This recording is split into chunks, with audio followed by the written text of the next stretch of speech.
thank you for joining us. Would you like to introduce yourself and tell us your role? Yeah, sure. Let's take this one, right? Yeah, I'm Michael Kempson. I'm producer at Yager for Dead Island 2. So tell us a little bit about Dead Island 2. What is it? Where is it set? Well, where's it set? Straight away, it's set in California. New location for the Dead Island world. First game started off in Banoi, and now our infection has spread to the US mainland, and California's been cornered off. So it's kind of a quasi-landlocked island, let's say, in terms of it being called Dead Island. And in terms of what the gameplay is going to be, it's an 8-player, almost MMO-like experience in an open world, and it retains all of the action RPG elements that everybody, Yager included, loved in the first Dead Island. So you say it's 8 players. Yes. Do you have to have 8 players, or? No. It's as optional as people want it to be. It's you can always play the game in single player. You can be completely offline if you want to be. The default experience that we wanted to get people into though is defaulting to online. So if your console it's got its Wi-Fi on or its cable in, and you're signed up, it's always going to connect online at that level unless you select not to. And you're always going to then find this world populated with other people enjoying that same experience that you are. So, the trailer at the Sony press conference on Monday. Yeah. Tell us about that. It was kind of a bit, people weren't sure what it was, and then there's this guy, he's got a zombie bite, things start going wrong for him, and it's very cool. So tell us about it. Yeah, it was, I mean, the trailer was really important to us from quite early on. I mean, we've shown other stuff today behind closed doors, that wasn't the trailer. And in there, that was quite early on in production.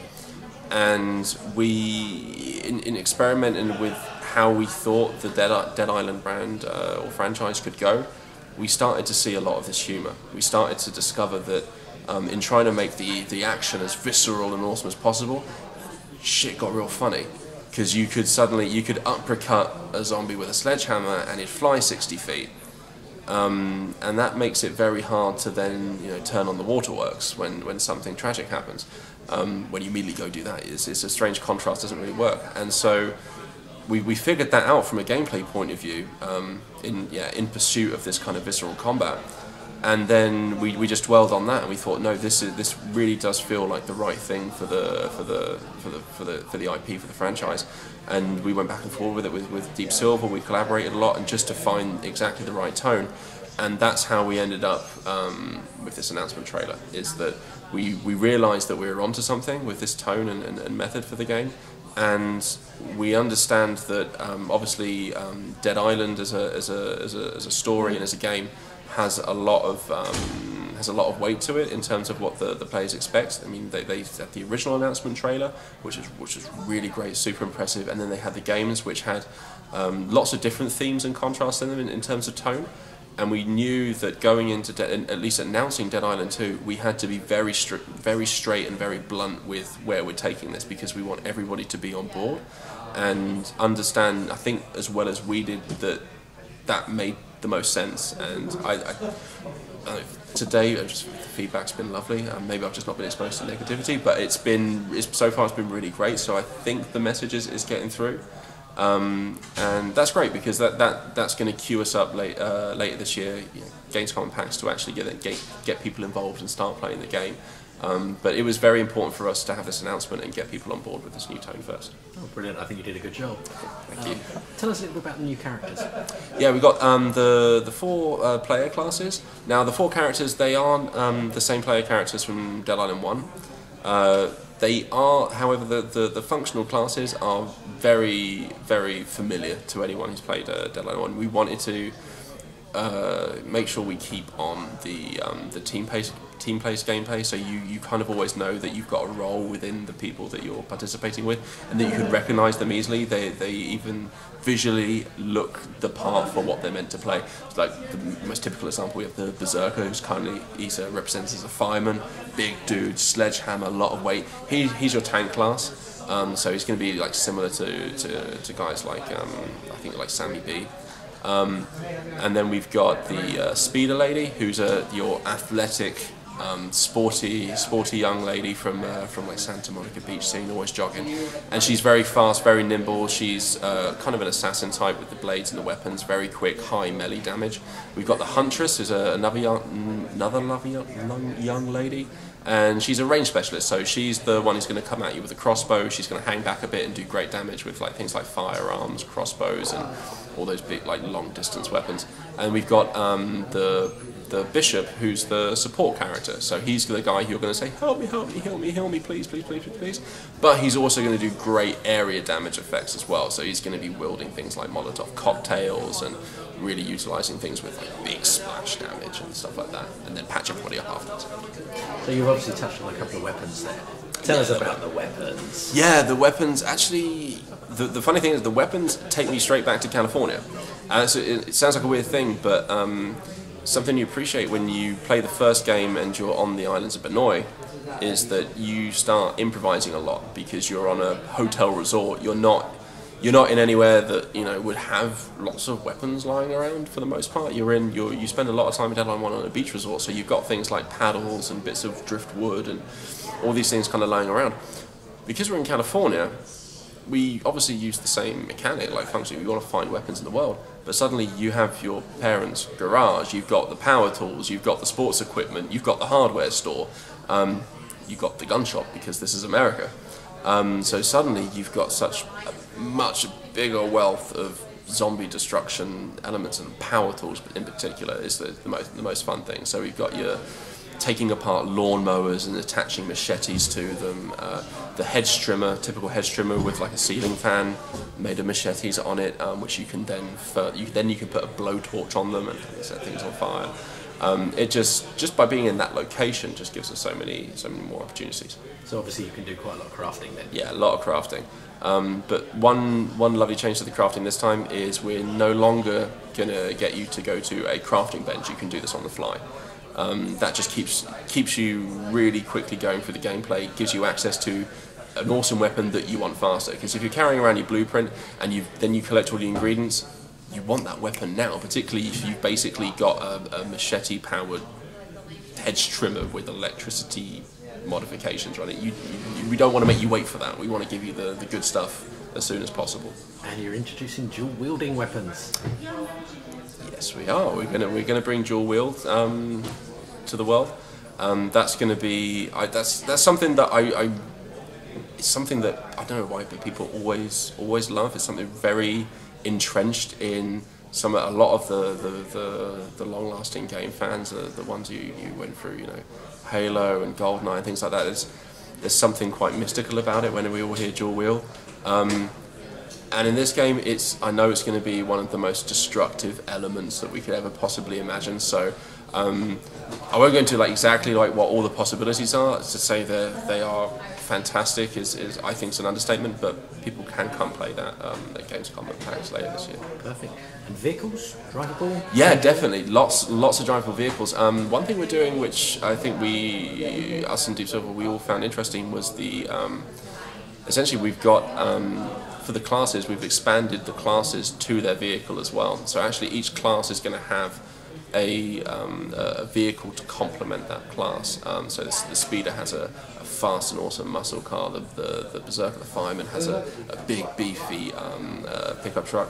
And these are customizable as well. So you can actually go through the same way you work with your crafting items, crafting weapons. We extend to the vehicles, and again, going to be playable at Gamescom.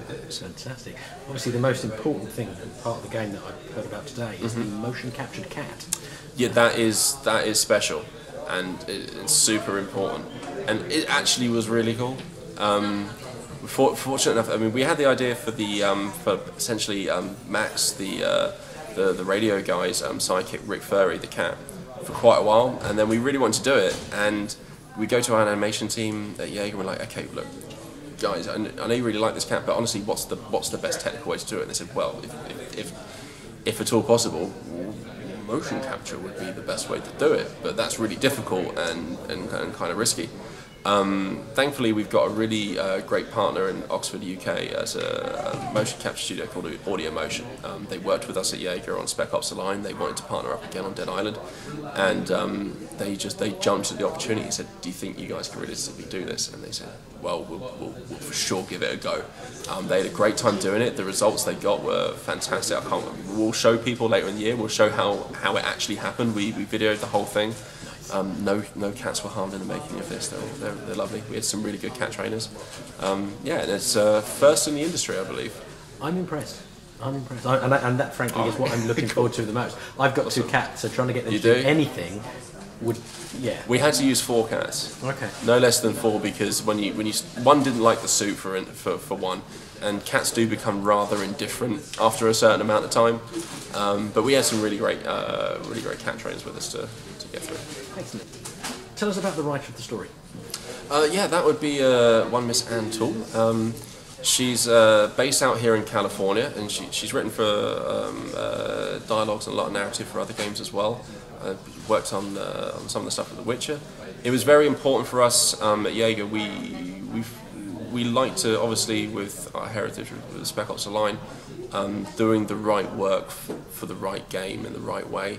And bringing Anne in for us was super important, because obviously we're a German studio. I mean, I'm British, but we're a German-based studio.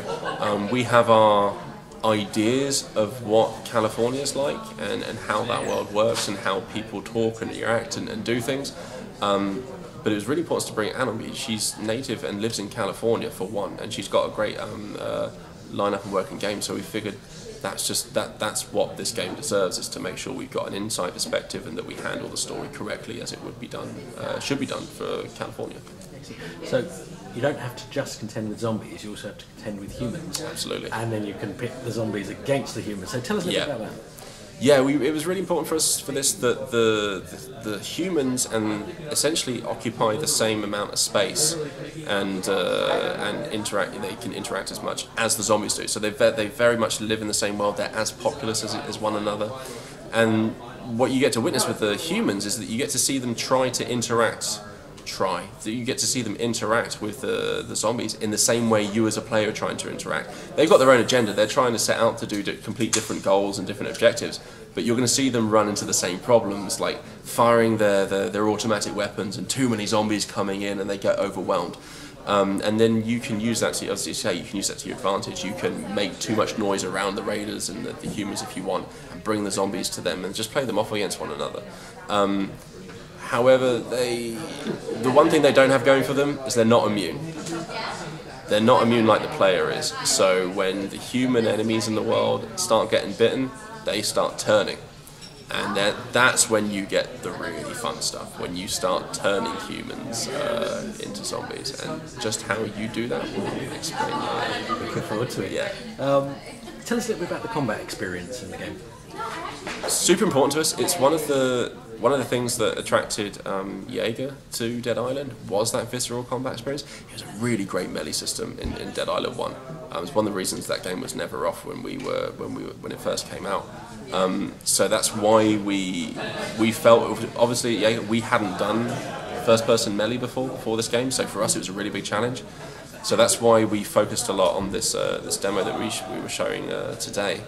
Just how we could experiment more and get even more visceral feeling with the melee combat.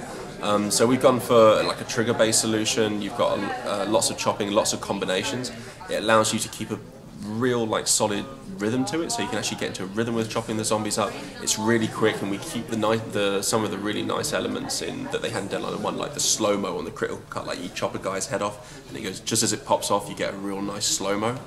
So we kept all those lovely features from Dead Island 1. Fantastic. We definitely look forward to finding out more in the coming months. Awesome. What's the current proposed release date and on what formats? Cool. We're going on PS4, Xbox One and PC, and we're looking for a spring 2015 release. We can't wait. Thank you very much for your time today. No problem. My pleasure. Thank you.